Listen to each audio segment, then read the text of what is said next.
हां आज ह्या महाराष्ट्राची कुलस्वामिनी आई तुळजाभवानीच्या मंदिरातील सर्व पुजारी वर्ग हा जिल्ह्याचे लोकप्रिय खासदार ओमदादा निंबाळकर यांना भेटण्यासाठी आले होते. भेटण्याचं कारण असं होतं की सध्या जो मंदिराचा कारभार चालू आहे तो एकदम मनमानी पद्धतीने कारभार चालू आहे.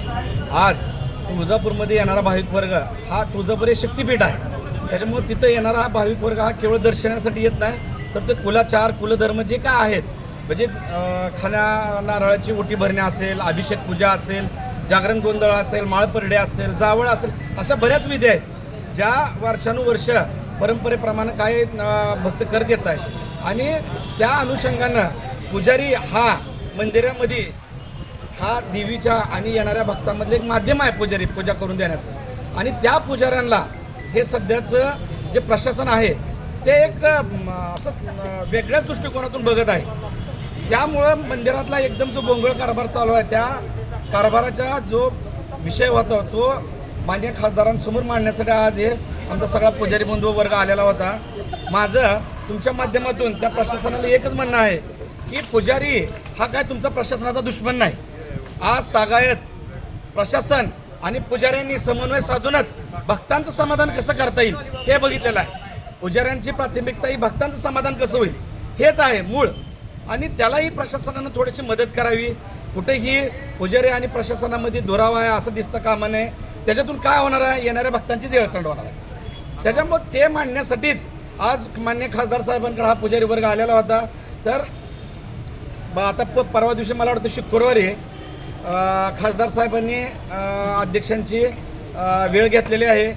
काय पुजाऱ्यांचे प्रतिनिधी आमचे जाणार आहेत आणि त्यातून कलेक्टर साहेबांनाही माझी एक विनंती आहे की कुठंतरी मार्ग काढावा जेणेकरून केवळ पुजाऱ्यांचीच नाही तर येणाऱ्या भक्तांचीही हेळसांड थांबावी, एवढीच विनंती. काय हेळसांड काय काय आज प्रत्येक गोष्ट दाखवलेली आहे.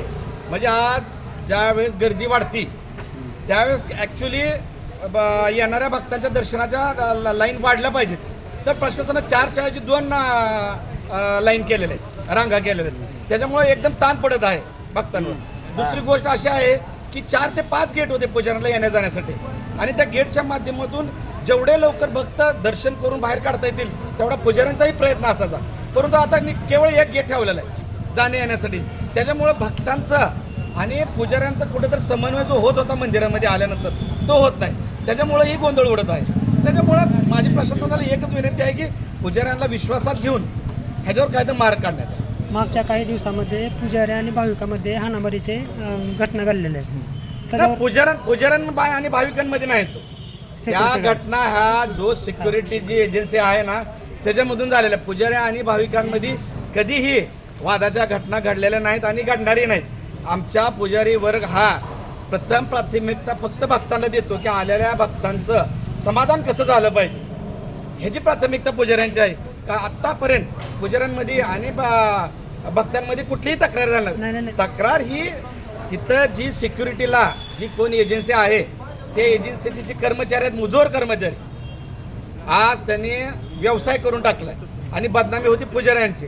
आज एका सिक्युरिटी गार्ड भक्तांना मारझोड करतो त्याच्यावर प्रशासन 1%चीही कारवाई करत नाही आणि तेच आरोप पुजाऱ्यांवर करून पुजाऱ्यांना 6-6 महिने 1-1 वर्षाची बंदी घातली जाते.